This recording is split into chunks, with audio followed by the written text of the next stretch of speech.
camera. Now the device weighs 4.59 ounces and will run you $199 for the 16GB model on a 2-year contract. The iPhone 5 has a 4-inch 1136 by 640 Retina display for an effective PPI of 326 and is made out of very high quality glass and aluminum. We also get dual firing speakers at the bottom of the unit for audio. The iPhone 5 comes in both black and white and in 16, 32, and 64GB options and has LTE capabilities built in as well. The iPhone 5 is running the extremely simplistic yet effective iOS 6.1.3 and weighs 112 grams. We also get a 2300 milliamp non-removable battery and an 8 megapixel rear-facing camera along with a 1.2 megapixel FaceTime HD camera, as well as being powered by Apple's A6 dual-core processor, and carries the price tag of $199 on a 2-year contract. Next is speed test and benchmarks.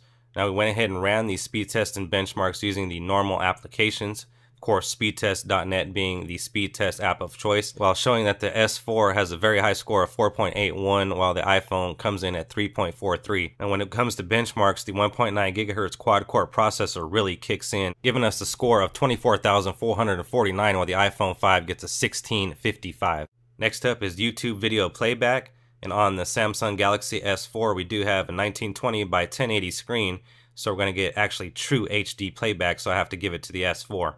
Next up is gaming, and gaming is awesome on both devices. Neither device showed any lag or any kind of stutter on the gameplay, and all the frame rates look exactly the way they should on both devices, and I'm impressed with both.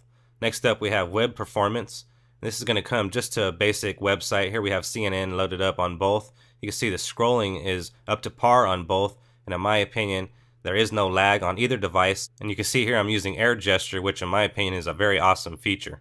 Next up we have a front and rear camera and video quality test. So this is a 13 megapixel camera versus a 8 megapixel, and you guys be the judge and let me know what you guys think. Here's a still image along with a front video facing camera test as well. Now here's some running water. You can see the saturation and the color exposure is exactly how it should be on both devices. So after hearing and seeing the facts, let me know down in the comments section which smartphone you guys would choose. Also, let me know down in the comments section which smartphone comparisons you guys would like to see. I'm going to be making a full review video of the Samsung Galaxy S4 going over all of its features. If you guys are interested in that video, let me know by hitting that thumbs up button. I'm also giving away the Samsung Galaxy S4 as well as the HTC One.